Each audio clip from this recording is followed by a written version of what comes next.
የምትችለውን ሁሉ ስታደርግ ነው ፈጣሪ የማይቻል የሚመስለውን የሚያደርግልህ። ኢምፖሲብል የሆኑ ነገሮች የሚሳኩት ከአንተ የሚጠበቀውን ካደረክ ብቻ ነው። ከአንተ የሚጠበቀው ራስ ላይ ማተኮር ነው። እንዴት አድርገህ ነው ወደ ራስህ የምታተኩረው? ህይወትን የምትቀይረው በራስህ ምን አድርገህ ነው? በደንብ አድርገን እናወራለን። ደስ የሚሉ ሐሳቦች ናቸው።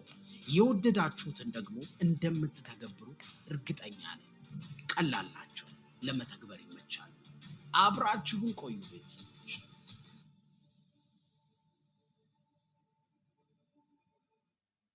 ትልቁ ቦታ የሚያደርስ የምትለፋው ልፋት ነው፣ ትምህርትህ ነው። ከዛ በመጨረሻ ግን ለአይምሮ ቅድሚያ ስጥ። ለመዝናናት፣ ለማረፍ፣ ለመንፈስ ቅድሚያ ስጥ። እነዚህ ነገሮች ኦርደር ከሰጣቸው ቅድሚያ ለማን እንደምትሰጥ ካወቅ ህይወትህ ይቀየራል። በነገራችን ላይ ቅድሚያ የምትሰጣቸው ነገሮች ናቸው ህይወትህን የሚወስኑት። ቅድሚያ የምትሰጠውን ነገር ካላወቅ ግን ገና በጠዋት እንደተነሳ ስለ ሰዎች በማሰብ ነው የምትጀምረው። በመጨነቅ ስራው እንዴት ይሆን እዳይን እንዴት እከፍላለሁ፣ ገንዘብ ከየት አመጣለሁ፣ ዛሬ ደግሞ ቀን ይመስላል ብለህ ነው ተረብሸ የምትጀምረው። መንፈስህ ካንተ ጋር አልተረጋጋም። ስራ ቦታ ሄደህ እንኳን አካልህ ነው እንጂ አይምሮህ ሌላ ቦታ ነው ያለው። ብዙ ነገር የምታደርገው በደመ ነፍስ ይሆናል። ለምን? ቅድሚያ የምትሰጠውን አላወቅም። ይሄንን ለይተህ እወቅ። ለየትኛው የህይወት ክፍል ነው ቅድሚያ የምትሰጠው? ራስ ላይ ማተኮር ማለት አንድም እሱ ነው። ወደ ቀጣዩ ሶስተኛው ራሱ ላይ ማተኮር የሚፈልግ ሰው ጠዋቱን ያሳምር።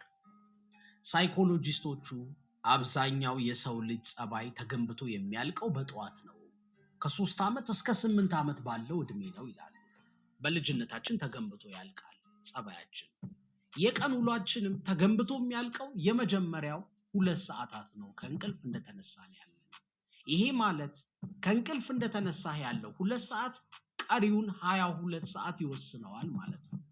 በነገራችን ላይ ህይወታችንን የሚወስኑት በጣም ትናንሽ ብለን የምንንቃቸው ነገሮች ናቸው።